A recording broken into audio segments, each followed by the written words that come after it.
सीखो। ठीक, good morning, welcome to my English class.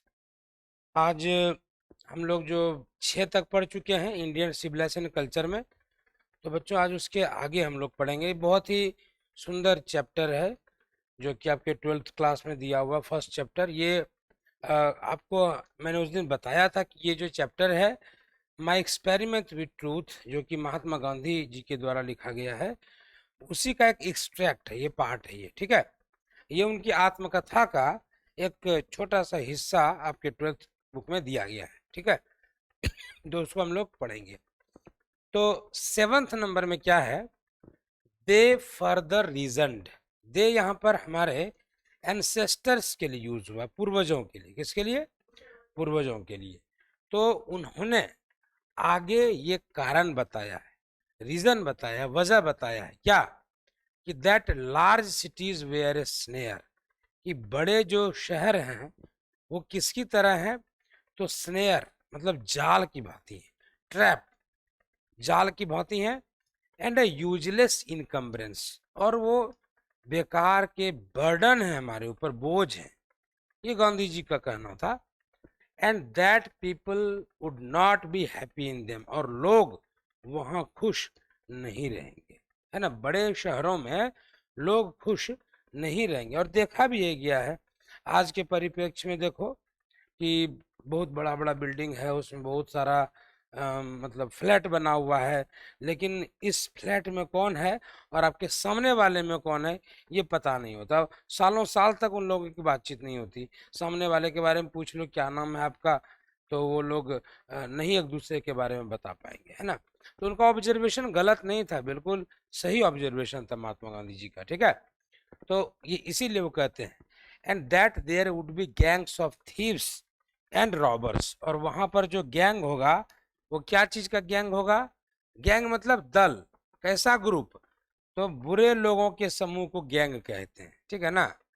हाँ, चोरों का गैंग होता है, डकैतों का गैंग होता है। ठीक है, तो वहां पर रॉबर्स का गैंग होगा, प्रोस्टिट्यूशन वेश्यावृत्ति होगी, and vice flourishing in them, और वहां पर दुर्गुणों का मतलब क्या होगा? फ्लोरिश का मतलब बढ़ना, पलना, बढ़ना, है ना। तो दुर्गुण वहां पर पलेंगे, बढ़ेंगे। And that people and that the poor man would be robbed by rich man, और गरीब लोग, ठीक है, वो रॉब किए जाएंगे, लूटे जाएंगे। किनके द्वारा? तो बाय रिच मैन मतलब अमीर व्यक्तियों के द्वारा। ठीक, तो they were therefore satisfied with small villages, इसीलिए वो छोटे छोटे गांवों से संतुष्ट थे। हमारे पूर्वज छोटे गांवों से ही संतुष्ट थे। ठीक है, उसके बाद है 8 नंबर में, they saw that kings and their swords were inferior to the swords of ethics. हमारे पूर्वजों ने यह भी देखा कि राजा और उनकी तलवार, यहाँ तलवार का अर्थ शक्ति से है, वो छोटे पड़ जाते थे। राजा और उनकी शक्ति वो छोटा पड़ जाता था किनके सामने में? तो to the sword of ethics, जो हमारे इथिक्स का जो स्वॉर्ड है, शिक्षा रूपी जो तलवार है, ज्ञान रूपी जो तलवार है ना, उसके सामने जो है राजा की तलवारें छोटी पड़ जाया करती थी। अब इसका मतलब ये हो गया कि जो शक्ति, जितनी शक्ति शिक्षा की है, विद्वता की है, उतनी शक्ति जो है तलवार की नहीं है। नहीं, तो कहते भी हैं कि pen is mightier than sword, कलम जो है वो तलवार से ज्यादा शक्तिशाली है। क्या? ठीक है ना। उसके बाद देखो, and they therefore held the sovereigns of the earth to be inferior to the rishis and the fakirs, और उन्होंने देखा कि जो पृथ्वी पर जो ऋषि और फकीर हैं उनकी तुलना में जो शक्तिशाली लोग हैं, राजा लोग हैं, उनकी उनका जो पावर है, उनका जो शक्ति है वो मंद पड़ जाता है। ठीक है, तो a nation with a constitution like this, एक राष्ट्र जिसका ऐसा संविधान रहा हो, है ना, is fitter to teach others than to learn from others, वो बिल्कुल फिट है दूसरों को पढ़ाने के लिए, दूसरों को सिखाने के लिए, इसको किसी से सीखने की जरूरत नहीं है। ठीक है। दिस नेशन हैड कोर्ट्स, इस राष्ट्र में क्या है, तो कोर्ट्स हैं, और क्या है, तो लॉयर्स हैं, और क्या है, तो डॉक्टर्स हैं। But they were all within bounds, लेकिन उन सभी लोगों की जो है एक अपनी लिमिटेशंस थी, सीमाएं थी, है ना। Everybody knew that these professions were not particularly superior, और सभी लोग जानते थे कि ये जितने प्रोफेशंस का मैंने नाम लिया, कोर्ट्स का, लॉयर्स का, डॉक्टर्स का, ये सुपीरियर उस समय नहीं माना जाता था, सर्वोच्च नहीं माना जाता था उनको उस समय। मोर ओवर, बल्कि these वकील्स and Vaidya did not Rob people, और सबसे बड़ी बात यह है कि वकील और वैद्य जो है ये लोगों को लूटा नहीं करते थे उस टाइम में। अभी की बात तो छोड़ दो, अब तो सर्दी खांसी भी होगा तो एक्सरे लिख देगा छाती का, बोला छाती का एक्सरे करा के आओ, नहीं। तो उस समय लेकिन ऐसा नहीं था। They were considered people's dependents, उन लोगों को हम लोगों के ऊपर डिपेंडेंट माना जाता था, मतलब जनता के ऊपर वकील और वैद्य को पूरी तरह से निर्भर माना जाता था। ठीक है। नॉट देयर मास्टर्स, और वो मालिक नहीं थे हमारे। लेकिन अब जो है समय चेंज हो गया बहुत। जस्टिस वॉज टॉलरेबली फेयर, और उस समय न्याय को सर्वोच्च प्राथमिकता दी जाती थी, और कोशिश किया जाता था कि सही रूप से न्याय हो, किसी के साथ अन्याय नहीं हो, इस बात का पूरा पूरा ख्याल रखा जाता था। ठीक है। The ordinary rule was to avoid courts, और सामान्य नियम क्या था कि कोर्ट जाने से बचा जाए, न्यायालय जाने से बचा जाए, ये साधारण सा रूल था कि इस मामले को निपटारा जो है स्टार्टिंग में ही कर लिया जाए। ठीक। There were no touts to lure people into them, और लोगों को जो है ना उसमें उलझाने का सिस्टम नहीं था। अभी क्या है ना कि अगर किसी को परेशान करना हो तो 10 ठो केस ला दो, झूठा केस, है ना, वो बर्बाद हो जाएगा। लेकिन उस समय ऐसा कुछ नहीं था। This evil too was noticeable only in and around capitals, और ये भी जो बुराई कहाँ पर थी, तो कैपिटल्स मतलब बड़े शहर के आसपास में ये सारी बुराइयां थी। ठीक है। गांव देहात में ऐसी बातें नहीं थी। The common people lived independent, और जो वहाँ के सामान्य लोग थे वो बड़े इंडिपेंडेंटली रहते थे, बहुत स्वतंत्र रूप से रहते थे। And followed there agricultural occupation, और वो सभी लोग अपने ऑक्यूपेशन को, पेशा को जो है वो फॉलो करते थे।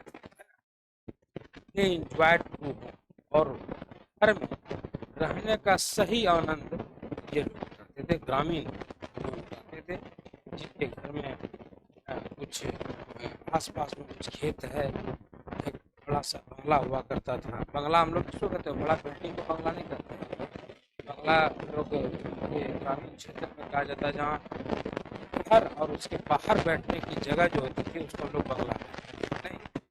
तो वो होम रूल को जो है करते थे, घर में रह करके कृषि करना, खेती करना, ठीक है, गाय चारा, पालतू जानवर कुछ भी रखना, और उसको वो लोग जो हमारे पूर्वज लोग बड़ा इंजॉय करते हैं। ठीक है।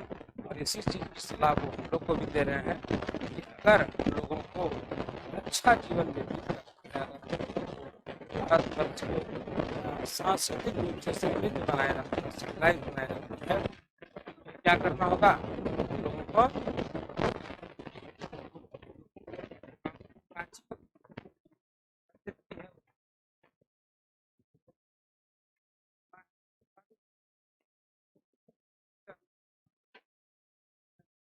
इसके आधार पर चलना है। ठीक है। 100% नहीं, अगर कर पाए तो कुछ चलिए, इससे आपको फायदा होगा, हमारी संस्कृति जो है चीज। ठीक है। ये हो गया। देखिए इसमें क्या है, ट्रू फॉल्स, इसको करवा देंगे बाद में, पहले थोड़ा सा इसको और आगे बढ़ा देते हैं। ठीक। आगे है the Indian civilization as described by me, has been so described by its votaries, मतलब भारतीय जो सभ्यता है जिसका वर्णन मैं करता हूँ, गांधी जी बोलते हैं कि भारतीय सभ्यता की वर्णन मैं जिस प्रकार से करता हूँ, तो has been so described by its votaries, यहाँ के जो भक्त लोग हैं, यहाँ के जो फॉलोवर हैं, वो भी इसका वर्णन इसी तरह से करते हैं। ठीक है, in no part of the world and under no civilization have all men attained perfection, मतलब दुनिया के किसी भी हिस्से में और कोई भी सभ्यता ऐसा नहीं है, have all men attained perfection, जहाँ प्रत्येक व्यक्ति, वहाँ का प्रत्येक नागरिक परफेक्ट हो चुका है। ऐसा है, सबके अंदर कुछ ना कुछ कमी है, हमारे अंदर भी है, तुम्हारे अंदर भी है ना। लोग भगवान के अंदर कमी निकाल देते हैं, हम लोग तो इंसान हैं। ठीक है, वही ये कह रहे हैं कि ना तो दुनिया के किसी पार्ट में, ना किसी सिविलाइजेशन में, है ना, कोई भी व्यक्ति परफेक्ट नहीं हुआ है। The tendency of Indian civilization is to elevate the moral being, और इंडियन सिविलाइजेशन का टेंडेंसी है, ये चाहता है भारतीय सभ्यता क्या, कि मोरालिटी को, नैतिकता को बढ़ावा दिया जाए। एलिवेट मतलब बढ़ावा दिया जाना, है ना, तो नैतिकता को बढ़ावा दिया जाए। और that of the western civilization is to propagate immorality, जबकि वेस्टर्न जो सिविलाइजेशन है उसका क्या है, वो इमोरलिटी को, अनैतिकता को वो प्रसार करता है, प्रचार करता है, स्प्रेड करता है। ठीक है, फिर है the latter is godless, western सभ्यता के जो लोग हैं वो गॉडलेस मतलब वो नास्तिक होते हैं, वो भगवान में बिलीव नहीं करते, विश्वास नहीं करते। वो the former is based on, जबकि हमारा देश है ना, former is based on, former नहीं, based on belief in God, जबकि हमारा देश जो है, हमारी संस्कृति, वो गॉड में विश्वास करता है। ठीक है, so understanding and so believing, it behoves every lover of India to cling to the old civilization even as a child clings to the mother's breast, है ना। और इतनी जब बातों को हम लोग समझ लिए और जब विश्वास करते हैं, तो यह हमें क्या करता है, तो मोड़ता है, उन्मुख करता है ना, किस ओर, तो प्रत्येक भारतीय जो कि भारत से प्रेम करते हैं उनको मोड़ता है, अग्रसर करता है, किसकी ओर, तो प्राचीन भारतीय सभ्यता की ओर। और भारत के लोग उससे चिपक जाना चाहते हैं, अपनी सभ्यता से। कैसे, जैसे एक बच्चा अपने माँ की छाती से चिपकता है, उसी तरह प्रत्येक भारतीय जो भारत से प्रेम करता है वो अपनी पुरानी सभ्यता को, प्राचीन सभ्यता को बनाए रखने का प्रयास करता है। ठीक है, 10 नंबर में है, गांधी जी कहते हैं कि I am no hater of the west, हालांकि मैं पश्चिमी देशों का विरोधी नहीं हूँ, नफरत नहीं करता मैं उनसे। आई एम थैंकफुल, ये धन्यवाद भी देते हैं, I am thankful to the west for many thing, मैं पश्चिमी देश के लोगों का धन्यवाद देता हूँ कि उन्होंने हमें बहुत कुछ दिया भी। ठीक है, I have learned from western literature, खास करके जो वेस्टर्न लिटरेचर है, लिटरेचर मतलब साहित्य, कविता, कहानी, लेख, है ना, ये सब क्या कहलाता है, लिटरेचर। तो वेस्टर्न लिटरेचर से जो कुछ भी मैंने सीखा है, ठीक है, तो मैं आभारी हूँ, उन लोगों का मैं आभारी हूँ। केवल उनमें बुराइयां नहीं है, कुछ अच्छाइयाँ भी है, सभी लोग के अंदर ये होता है। ठीक है, फिर है but I am thankful to modern civilization, साथ ही साथ में धन्यवाद देता हूँ मॉडर्न सिविलाइजेशन का भी। किस लिए, तो फॉर टीचिंग मी, मुझे यह सिखाने के लिए, यह बताने के लिए, that if I want India to rise to its fullest height, कि यदि भारत को सर्वोच्च शिखर तक ले जाना है, सबसे ऊंचे स्थान पर ले जाना है भारत को, ठीक है, तो क्या करना होगा, I must tell my countrymen frankly, मैं अपने देशवासियों को ये बात साफ सुथरे तौर पर बता देना चाहता हूँ, क्या, that after years and years of experience, सालों साल के अनुभव के आधार पर, है ना। मॉडर्न सिविलाइजेशन जो है, आधुनिक सभ्यता को जो मैं देख रहा हूं, तो सालों साल के अनुभव के आधार पर I have learn one lesson from it, मैंने इससे एक सबक सीखा है। एंड दैट इज दैट, और वो यह है कि वी मस्ट शन इट एट ऑल कॉस्ट्स, कि हम लोगों को हर हाल में इससे दूरी बनाना पड़ेगा। शन का मतलब होता है दूर रहना, टू कीप अ डिस्टेंस, है ना। तो दूरी बनाना पड़ेगा यदि हम लोगों को भारत को जो है सर्वोच्च शिखर पर ले जाना है, ऊंचाई पर देखना है इंडिया को, तो हम लोगों को मॉडर्न सिविलाइजेशन को अपनाने से रोकना पड़ेगा। ठीक है। अब मॉडर्न सिविलाइजेशन का मतलब ये नहीं हुआ कि आपको गांधी जी ये कह रहे आप पंखा जो है मत चलाइए, आप गर्मी में रहिए, पेड़ की गर्मी से जो है, पेड़ लगा करके आप जो है उसकी छांव में आप जा करके रेस्ट कीजिए, ऐसा नहीं करना है। मॉडर्न सिविलाइजेशन का मतलब हो गया, और वो जो बोलते हैं, गांधी जी का कहना है कि मेरी कोशिश ये है कि लोग भौतिकतावादी, भौतिक वस्तुओं का उपभोग, कंज्यूम जो है वो सीमित करें या कम करें।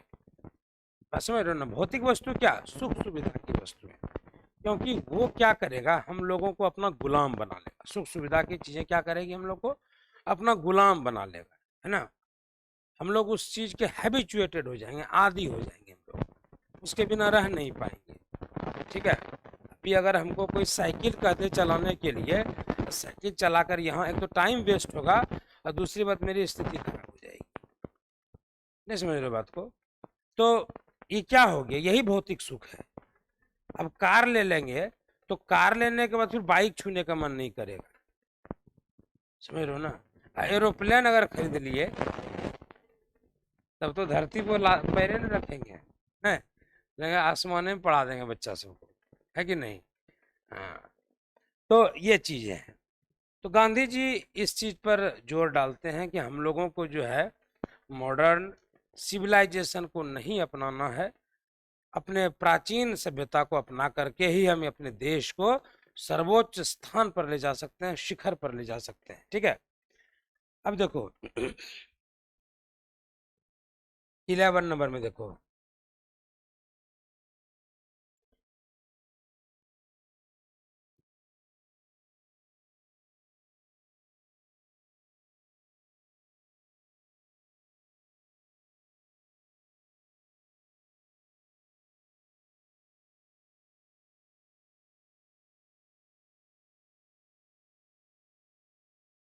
What is that modern civilization. ये कहते हैं गांधी जी कि मॉडर्न सिविलाइजेशन क्या है ना।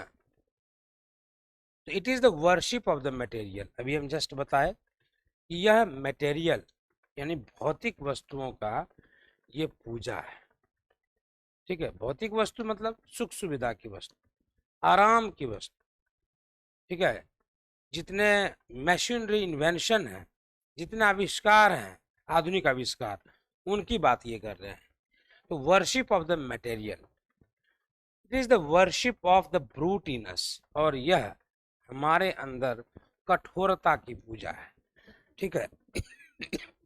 It is unadulterated materialism, and modern civilization is nothing if it does not think at every step of the triumph of material civilization। और यह जो है अनएडल्टरेटेड मटेरियलिज्म है। अनएडल्टरेटेड मटेरियलिज्म का मतलब कि क्लियर, जिसको कहते हैं साफ सुथरा, हम लोग पूरा ध्यान केंद्रित हो जाता है हम लोग का भौतिक वस्तुओं की, है ना। And modern civilization nothing, modern civilization कुछ नहीं है if it does not think at every step of the triumph of material civilization, यानी कि यह जो मटेरियल सिविलाइजेशन है, जो भौतिकतावादी सभ्यता है, उसकी ओर ये जोर डालता है, पूरी तरह से उसका फोकस मटेरियलिज्म पर होता है। मटेरियलिज्म क्या होता है, जब आपका पूरा ध्यान जो है वो केंद्रित हो जाए किसकी ओर, तो मनी गेन करने की, रुपया पैसा गेन करने की ओर, भौतिकतावादी सुख सुविधा की वस्तुएं खरीदने की ओर, है ना। जब पूरी तरह से आपका ध्यान केंद्रित हो जाए तो उसी प्रोसेस को हम लोग मटेरियलिज्म कहते हैं, ठीक है। तो वो इस चीज के कट्टर विरोधी है, ठीक है। फिर है 12 नंबर में, it is perhaps necessary not useless, यह शायद उतना अनिवार्य नहीं है, और यूजलेस मतलब तो नहीं, लेकिन अनिवार्य भी उतना नहीं है। क्या चीज? Weigh the merits of the two civilization, दो सभ्यताओं का क्या करना? मेजरमेंट करना, तुलना करना, कंपैरिजन करना, ये बहुत अनिवार्य नहीं है। यूजलेस तो हम लोग नहीं कर सकते हैं, लेकिन अनिवार्य बहुत ज़्यादा नहीं है। It is likely that the west has evolved a civilization suited to its climate surroundings, और ऐसा लगता है कि पश्चिमी देश के लोगों ने जो सिविलाइजेशन अपनाया है ना, तो वो सूट करता है इनके जलवायु और इनके सराउंडिंग्स के मुताबिक। जैसे नहीं कहते हैं, जैसा देश वैसा भेष, है ना। राजस्थान के लोग मोटी मोटी पगड़ियाँ क्यों पहनते हैं? क्योंकि वो बहुत ही गर्म क्षेत्र है, वहाँ का तापमान बहुत ऊंचा पहुँच जाता है, 40 डिग्री 45 डिग्री सेंटीग्रेड पहुँच जाता है। जैसलमेर सब जो है, वहाँ के आसपास के एरिया कैसा है? तो रेगिस्तानी एरिया है, ठीक है ना। तो वहाँ के लोग पगड़ी पहनते हैं, क्यों? तो डायरेक्ट सनलाइट जो है उनके हेड पर नहीं आए, ठीक है ना। तो यही चीज है। We have a civilization suited to our conditions and both are good in their own respective spheres, और दोनों ही जो है वो अच्छे हैं, दोनों ही अच्छे हैं अपने अपने जगह पर। भारत का जो सभ्यता है वो अपने जगह पर ठीक है, वेस्टर्न की जो सभ्यता है वो अपने जगह पर ठीक है, ठीक है। लेकिन कहते हैं कि अच्छाइयों को एडॉप्ट कर लेना चाहिए, है ना, बुराइयों को उनके अंदर छोड़ देना चाहिए। नहीं, तो हम लोगों ने भी वही किया, हमारे पूर्वजों का भी यही कहना कि जो अच्छाइयाँ हैं, जिस संस्कृति में जितनी अच्छाइयाँ हैं उसको एडॉप्ट कर लेना है, ग्रहण कर लेना है, और जो बुराइयाँ हैं उनको उनका त्याग कर देना है। नहीं,